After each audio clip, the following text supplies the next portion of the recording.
success? What is success for you? That's a great question, Deanna. There you go. I needed to get you. I would say it has a combination of elements because I'm not a one-dimensional person. Hello, everyone. How are you? Thank you for connecting back. So we're here for episode 2 of It's Not You, It's My Inner Voice. No. This is not a podcast. This is my inner voice. Be comfortable being uncomfortable. Stay for the next episode of It's Not You, It's My Inner Voice. So welcome back. We are here again, a second episode of our second version this year. So thank you for connecting, for listening to the podcast. It's a safe space over here. I started the podcast just because we wanted to talk about that mental health that none of us talk about, right? And I have somebody today who is a guest that I met a couple of weeks ago. When we connected so well because I guess we come from different backgrounds, of course, but also because I think in life you meet people that you can feel you have some type of energy in the same kind of level that you're in, into the sense of when you are having a conversation, you're able to just tag along.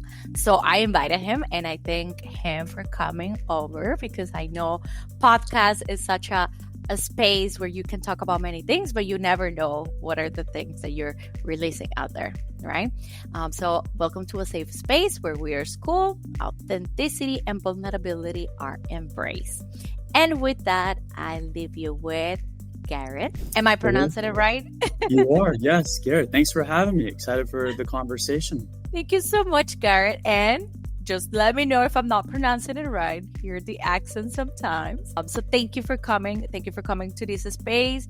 I know you have a podcast too, so it is intimidating when somebody has a podcast, so they know what they're doing. No, it's all fun, and I'm enjoying podcasting, and it's a great time. So excited to be a first-time guest here, and this side of the podcast. Yes. So my first one in Dallas, which I love it because usually I have to, get my other guests from other cities. So thank you so much for coming. It is a great pleasure because I will get to know you even more. We had a meeting, and it was just kind of meeting just to talk about what he does and how we can help him. But it's a different conversation when you're on a podcast and you're able to really say the things that are out there. And so just to let you know, this is a podcast about mental health. It's called It's Not You, It's My Inner Voice, because we have that little voice that is either pulling us up or just flat out there, right? Yeah, it's definitely not a little voice. It's a big voice, and it's very powerful. And I'm looking forward to talking more about how powerful it is and the ways you can change that voice to help yourself and your life and really grow into the person that you want to become because of how powerful it is. Wow. And you say two things that are so true. And I think none of us realize until you really work on it and realize that inner voice, it's everyone's voice, but it is powerful. That is for sure. Powerful. Great. So Garrett, tell us about you before we start with the sentence or the quote that you chose, but tell us a little bit about you. Where are you from? What do you do? Just tell us. Yeah. So originally from Los Angeles, California, and was born and raised there. Californian. Yes. Wow. Yes. And then I really wanted to experience, a different culture, different environment, different people. So I went to Indiana University and studied business there, was in the business program, studied finance and real estate. And then I got into real estate development. So I'm currently a multifamily developer. So we acquire property and then build apartment buildings between, 250 units to 450 units. So I first started off in Seattle, Washington. I moved there not knowing anyone. I was there for almost 3 years during COVID, and took an internship, kind of bet on myself, and then they hired me on full time. And then I kind of saw my growth plateauing a little bit, so I wanted to change the scenery. So then I found some opportunities in Texas, and one in particular that I'm currently at, which has been wonderful. So I moved to Dallas. But wow, huge change. Let me tell you, because a huge change from California So I was raised in Florida, so we're kind of the same vibe, but not, two extremes too. Then Seattle, that it's opposite. So you can tell the audience, because most of them, we are the type that would move around, but not everyone does. Especially when you're in Texas. I have learned, it's the first state that I've been that two Texans stand in Texas, which I love it. Yes, they're very prideful. Unless the cultural shock, I will say, or adjustment. Yeah, for me, my mom's from Houston, so I have all my mom's side of the families in Texas still, all the large cities. So that's what was one of the draws. But yeah, Dallas is the sixth city that I've lived in for longer than 3 months. And I think that's been really important to my growth. And, a great way to grow and to challenge yourself is to change your environment. And so I'm all about that. And you never know what can come of it. And each place I've lived in has helped me grow in different ways. And Dallas most certainly has been another one. Good. Okay. Love it. So is Dallas treating you well? Yes, it is very well. Yes, the energy is great. Having family, work is great. The people I'm meeting, the conversations I've been having have been wonderful. And so, yes, it's been a pleasure here. Almost 2 years. Do they know that you come from California? My friends tease me about my style of... Just teasing you because real estate, and when you say California, boom. Yes. Just FYI, know it. Some people tend to see me and go, you definitely look like a California or a beach boy or whatever it is. And the style of dress that I take and so forth. But I got some Texas blood in me as well, so proud of that. And Texas has been a great state, specifically Dallas, and the real estate market here is top notch. Obviously, we're in a tough period right now, but it's all cyclical. True. That is so true. And we can dive into later on after we talk about the quote, because it is so true. One of the reasons why I moved to Dallas is it's booming. We came because of the construction side, and I was doing my real estate license in Greenville. But when I moved here, it was like, wow, it was growing, and then we became stagnant, and economy and everything else. But it's good to have you here in Dallas. I'm glad. Thank you. So tell me, can you tell us what your quote is? Do you have it there, or do you want me to go over it? Yeah, if you could raise it, but I believe it's success is something you attract because of the person you become. Yes. So success is something you attract because of the person you become. Wow. Tell us, why did you choose this? There's a lot of layers to it. But what I really enjoy about it is it's a long-term mindset. And a lot of people want things now, whether it's money, whether it's friendships, whether it's romantic partnerships. And if you have a long-term perspective and you realize that you keep improving 1% at a time, you're eventually going to, first it forces you to look inward and not be reactive and not say the world's against me or whatever. It's all about focusing on yourself and how you can increase the vibrational frequency of your energy. And so through that, it's about focusing inward and improving and kind of working on yourself and attracting what you want to attract. And I'm really all about that now. And I have many practices, whether it's meditation, whether it's incantations, visualization, prayer. It's all a part of raising the vibrational frequency to reach that success and attract what I want to attract. Wow. I'm like, where do I start? So just for, if you're tuning in just right now, that's the first episode for you, to let you know, every time that we do a podcast, I give you the 5-minute before podcast to choose the phrase. And you were the few of the ones who choose actually the sentence, the phrase, the quote. When you send it to me, I'm like, wow, this is a big topic. Big one. Hey, that is you. There you go. Now I get to know you even more. Because success, and I was listening to a podcast before we connected, and he was talking about precisely the law of attraction. It's a podcaster that I really like.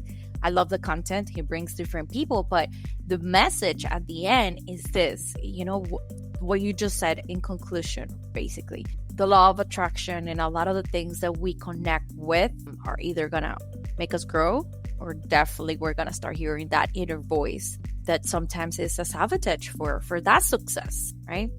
Yeah. No, and I want to challenge your audience to always think about, what is the story in your head? What is the story that you're telling yourself about any situation? Because within an instant, you can change that story, and that will literally change your life. That is so true. It is true, because it's a story that we make in ourselves. So 2 weeks ago, we had a business meeting that became this. And I said, why didn't we do a podcast? So it was an older person, which I appreciated it. And he was drawing circles, and he was telling me that. So there was a circle that tells you the facts. And there's another circle that tells your story, the story that your head is making up. The story that every time you go around that circle, it becomes bigger, because then you make up a type of a story. And then inside me, I said, okay, what are you trying to tell me? But at the end, I said, because we tend to hear that inside voice. But then at the end, I said, you know what? It is so true. Because, in books, they teach you that you need to learn to get the facts and then just stop the makeup story. And make up a story is just the perception of what we get out of a situation. I guess the feelings or the imprinted material that we get in our subconscious because of a situation. So what are your thoughts about that? Do you see it the same way, or are you approaching a different level that I'm like, okay, I need to learn? No, I think you're right, but seeing the facts and then creating the story is very challenging, because everyone comes from different backgrounds and they have different biases. And so, yes, there are certain facts, but then when they see them, they prioritize certain ones versus others. And then they create the story in their head to make the situation what it is. And it's you have to be very cognizant of what you're telling yourself, because as I was just listening on a podcast literally this morning, your mind, your thoughts in your mind have, emotional and physical connection with your body. And so they can really take hold of your body. And if you keep repeating the same, let's say, negative thoughts in your head, that will have, significant impact in your energy state, in your well-being, and you'll feel it physically. I mean, just think of the placebo effect. It's a literal, term, but yeah, for a reason. Yeah. Because when people believe they're taking medicine, they tell themselves that this will heal me, and they end up healing themselves. Yes, and it wasn't even the channel; it was mainly their brain or the program data that you're giving your brain. Because at the end of the day, it doesn't matter that it's a negative or positive. It's the same straight command, let's say, that goes through your brain, and we don't really digest that hey, you know what, either you're uplifting yourself and then healing yourself, or you're just feeding that inner voice. Or when you're sick, or when you're depressed, or when you're going through a lot, I guess we feed that bad behavior, bad energy, bad feeling, let's say. I think it's easier to do it than to say, you know what, no, I need to switch it around. I need to just move on. I find it, yes, I can understand that. But when you change your framework and you realize that how powerful your mind is, I'll tell you what, it's a lot more fun to think positively and be healthy and keep going. That being said, it's not easy. You have to work at it. And so for those people that are saying, oh, well, Garrett's saying something that's, challenging, it most certainly is challenging, but it's also rewarding if you put your mind to it and you believe in yourself. Also, if you're surrounded with the right environment, let's say, and I will challenge you on that, because you can have, and I have seen people who are, come from different backgrounds, for different things, different mindset, different family backgrounds as well, because it could be also a family cultural stagnant point or limitations that we grew up with, right? You could read books, you can be in all these speaking events, because I love to go to conferences for that. Not because of what I'm getting of the material of it, it's just the way that you empower yourself and say, you know what, I need to switch my program behavior. But when you go back home, or when you go back to the setting that you're in, then you become the black sheep or the outsider. So it is challenging too, in that sense. When you don't have the right environment, So how do you overcome that? You change your environment. Thank you. You are my people. Change your environment. I mean, it is easy. It's super easy to make excuses. You can make excuses for everything. And I'm a person who says, it's up to me to change who I am or the situation or the energy.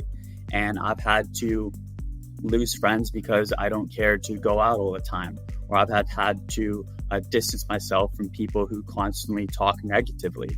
And that's what you just have to do if you want to improve yourself and you want to take care of yourself, because I believe in this world that there's lots of people, there's lots of influences, and you got to take care of yourself so you can help other people. True.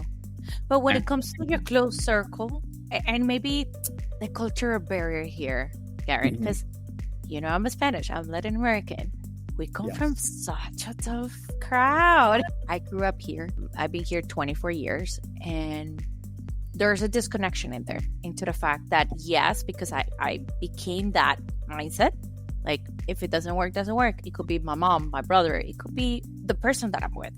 If you don't align with what I'm doing, I can no longer be around that. But culturally, that is a big no-no for Latin Americans, for Asians, because we have such a culture that it runs around the family or around what they say about you, or those limitations that we have within society, that I find is different when you grow up in the United States. It could be your family, but they do what they do and we do what we do. Yeah, so about that, if I could interrupt, I would say, personally, yes, I have an immediate family member who is extremely negative, and I saw the impact it was having on me.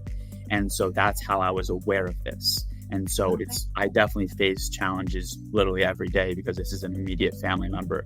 So I totally understand the struggle of how to distance yourself, but not distance yourself, because this is a family member that loves you and you love them, but you have some opinions about their behavior that isn't conducive to you. And so what I would suggest is just sit down and have a conversation. Maybe instead of talking 2 or 3 times a week, you have to limit it to once a week, or you have to limit conversations to 30 minutes, because if you take it from 30 minutes to 60 minutes, well, then you're going to start talking about the news, and the news is always fearful and negative, and you're going to start talking about the obituary page and who's died and who hasn't died, or who's gotten into a car crash, or who's contracted cancer. And that's unfortunate that those conversations go that way, and it can change your energy. I think people need to be aware of, before they go into a interaction with someone, what's their energetic field, and then see what their energy is like during the conversation, and see if it switches at any points. If it's great at 20 minutes or 10 minutes because you're just catching up, and then it shifts at 30 minutes or 45 because now you're starting to figure out things to talk about and grab things that are potentially negative and not for the betterment of both people, and then see how you're feeling afterwards. And if you don't like how you're feeling, change. And if you don't change, you should be expected to have those continuous feelings. I mean, you're giving me too much, but it is so true. So I didn't realize. So I try after every meeting that I have, because I'm back to back, sometimes online or networking. And networking for me, it's a huge load of energy that I try to be backseated 1-2 people, and I go. I used to be like, I'll talk to everybody. I learned, nope, I need to conserve my energy. And what I do after every meeting is that I literally have to walk out of the office and do like certain things in order for me to really go back.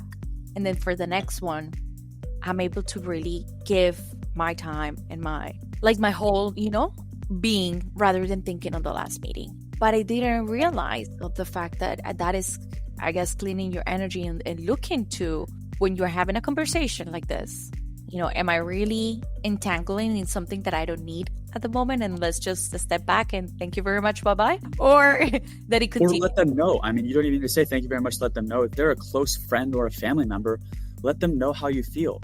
Because to be honest, not a lot of people are self-aware, and they might not realize how their words are impacting you. And they might just be spewing whatever there is, because that's what people do. They love to just talk. And so if you say, I appreciate talking with you, but every time you bring up I just started to pick up the news because I don't really like mainstream media and the news. So, every time you talk about the news and these current events, it always is negative. And I would prefer if we don't talk about the news. And then the next time they talk about it, say, hey, after they give their story, say, hey, thanks for that. But remember our conversation. I'd rather not talk about the news with you. Let's talk about XYZ topic. Yeah. And change it. You change your training. The environment. Exactly. Look, you're training them. That is true. I was going to tell you, I'm sorry, but you're doing here the neuro-linguistic or whatever you want to call it, training. And I thought, and I just me naive, that we needed to change in order for the whole environment to change. But what you're giving us is a completely different thing, because it is true. We need to let them know. It has been an adjustment for me to learn that, because those uncomfortable conversations, I can have them. I have no problem. But I'm mindful into the sense of maybe they had a bad day. Maybe it's their personality. I'm getting to know them. It's a different culture. It's a different, so I'm always maybe giving excuses to the person to keep pushing, or the opportunity. But maybe what you said is true. It is just putting the line and say, listen, so I'm feeling. I would challenge you. I'd say, with those things in your head, I would say, how does that benefit you? Oh yeah, no, not at all. I need to let it go. Yeah, that's it. You're consuming my energy. Well, that's what my inside voice says. I cannot say it to people that way, because go on. It's not everyone is ready to take those clear conversations. Yeah, there's people that don't enjoy my company because I'm so direct. And guess what? They self-select themselves out of my friendship and out of my circle. And it is good. That is the best detox that you can ever have. That's just life. There's plenty of great people, and my circle knows that we have great conversations, and it's no hard feelings. It is the way it is. But another tool for yourself or any listeners is, and I'm starting to work on this, is really understanding your breath and focusing on your breathing in certain situations and conversations and environments. And I'm still learning, so I don't want to, project anything that I'm not an expert in or too knowledgeable in. No, but please, come on, tell us the tips, because, we're learning. We will do a second, third podcast. Yeah. We will let us know how the breathing exercises go, because this is good. We're humans. And let me tell you, what works for you might work for somebody else. So please share if you feel comfortable. We're humans, and we have many habits that are subconscious. Our body is working, we're talking, we're breathing, our blood is flowing, and our heart is pumping, but we don't recognize it. But one thing we can control is our breath, and the domino effects of changing your breath and how that changes your state of being is so powerful. Wow. And so if people want to learn more, whether it's just deep breaths and holding it for 3 or 4 seconds, and then, letting it go for 3 or 4 seconds, and then doing that 3 or 4 times, or doing box breathing. There's many different techniques, the Wim.How breathing. I mean, it literally changes your state of being. And so that's tools you can use to get energy, to calm down, to fall asleep. Whatever you want to do, your breath is there. It helps you. Yes. So I actually have an app in my watch that every hour it gives me the breathing exercise. And I started it because when I used to do acupuncture, the acupuncture doctors and the alternative doctors will teach me that every time that they would put acupuncture, 4 seconds, hold it, and 4 seconds. And when I was in a bad state because of vertigo and things that I have, it was not conducive to do it, right? But afterwards, I saw the change. Oh, now I'm able to do it. And just to give you like the medical part, yes, it recharges your body. The oxygen that goes through, it has a long way to go. And actually, you're able to wake up neurons and like the network inside your brain when you have these breathing exercises, because we don't stop our brains and networks like that connection. You're either developing, and it doesn't stop developing. You can be 70, you can actually start little. It's not going to be as strong as it could be, with little kids or young people, but it still works. And breathing is one of the key concepts for that. Exactly. Yes. So amazing. Yes. So one question. So when you chose the quote, the success is something you attract because of the person you become. Success. What is success for you? That's a great question, Deanna. There you go.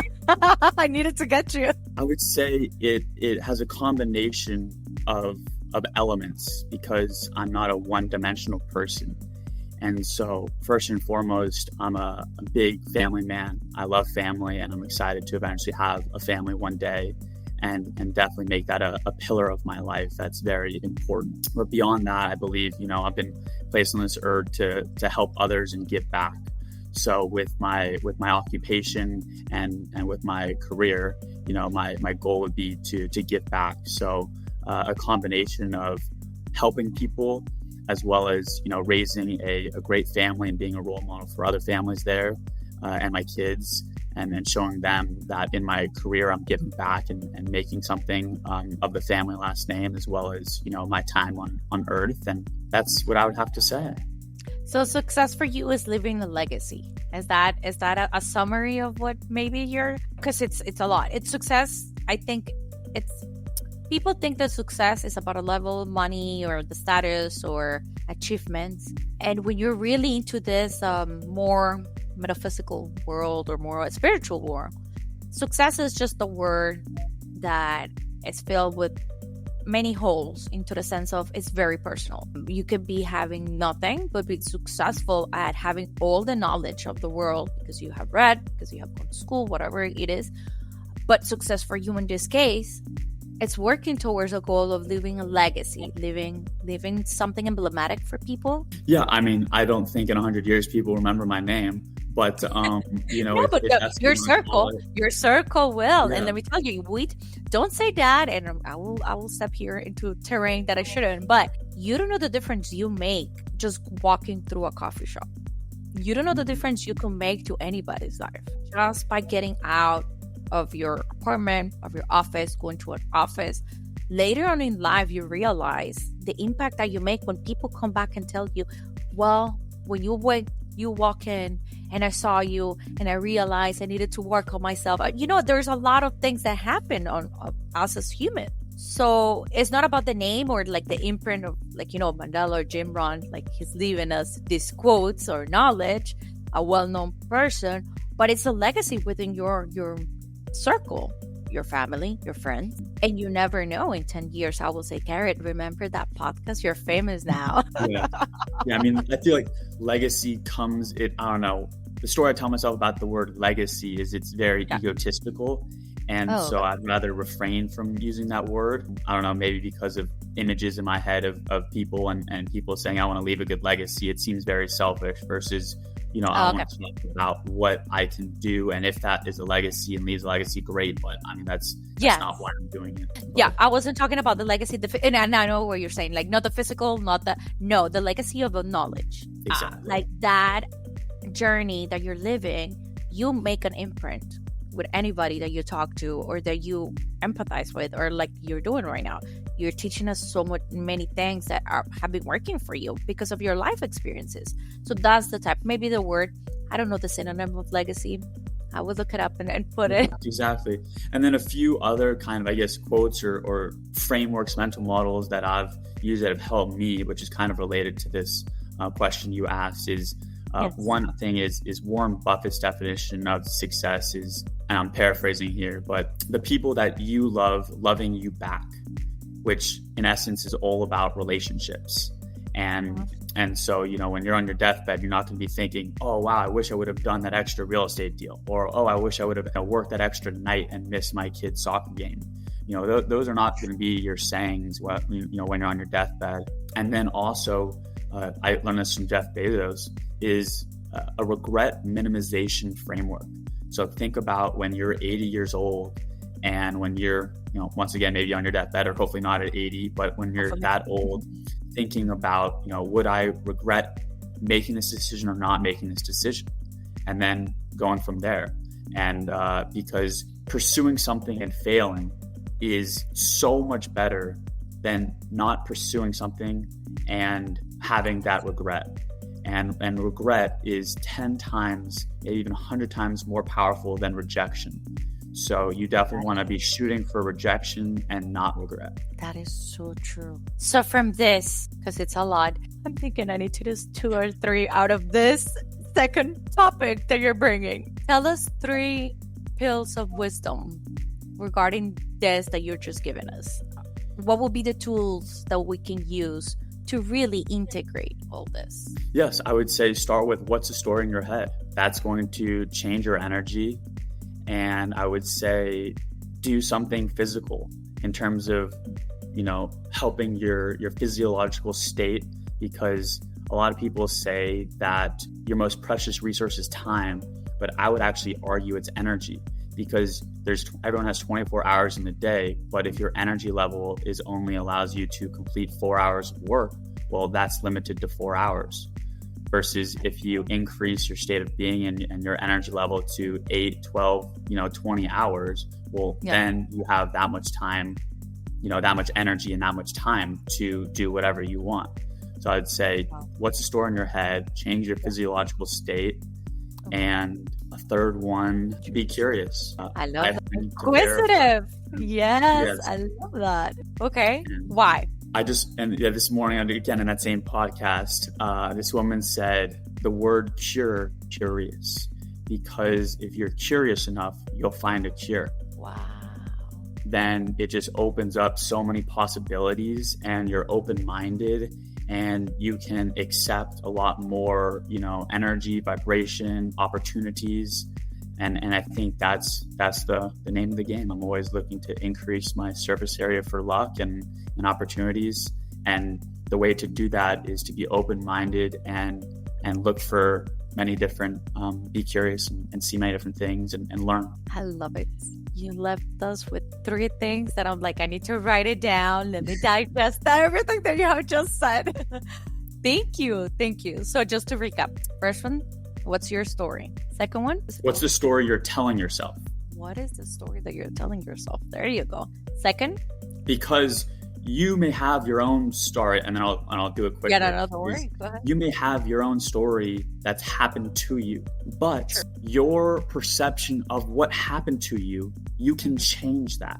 You can play the victim role. You cannot play the victim role. You can feel sorry for the other person, or you cannot blame them because of their environment. So something happened to you, but you have the opportunity to change what you believe about how that happened to you. I think it's super important. It's not your story. It's what's the story you're telling yourself. Yourself is such a huge difference. I'm glad I asked for the conclusion. There you go. So what's the story that you're telling yourself? And the second one? Again, remind me. The second one was, what was the second one? No, the third one was be curious. Be curious. And I know the second one is the physical. How do you integrate it? Oh yeah, change your physiological state to increase your energy level, because that helps you, domino effects throughout your life. The domino effect. Mind, body, and curiosity definitely embodies many things. Wow. Thank you so much, Karen. And I'll leave you with 30 seconds or a minute. Just let us know if anything as a conclusion, anything that you're doing as a project. If you, I know you are having maybe a group that you're forming, or anything that you want to release over here, just have the space and please let us know. Yes, great. So yes, I, as Diana mentioned early on, I recently started my own podcast. So it's called The Pod with Garrett L. Conin, Garrett, last name Elconin, as in Nancy. And it's where I interview local entrepreneurs, creatives, artists, and get them to share their entrepreneurial journey, as well as extract tools, tips, and tactics that will help inspire the audience, as well as provide tangible takeaways that they can use to improve their personal and professional lives. So, and we will put it down there. In every channel, we're going to put the tags, we're going to put everything, because, it's ritual thinking back. I don't know how to say it in English. It's ritual limitation, but that I don't think that's the translation. But it's giving back, the feedback, the loop of that you are able to also hear Garrett, because I think you have such wisdom. If you're bringing guests like that, it's amazing. So thank you for sharing. And anything else that you're sharing from the city, or anything else that you're working on that you want to share right now? No, that's it. Follow my journey on the podcast and on Instagram, and there'll be more to come. Awesome. So we will leave all the information in there for you guys. Also, a question below of those of you that are in the platforms that has the poll and everything else. So any of the questions, Gary will be able to see it and he will answer for you. So thank you so much. And I will leave it with the end. And thank you, Garrett, for coming and sharing this space in such a wisdom. I hope that we can do a second version of this because you left us with a lot of good things, but we need to digest it for sure. Yes, this is a podcast because I definitely think we need to listen over and over because of the tools that you have given us. Appreciate it. It's been a pleasure. Thank you. This is not a podcast. This is my inner voice. My inner voice.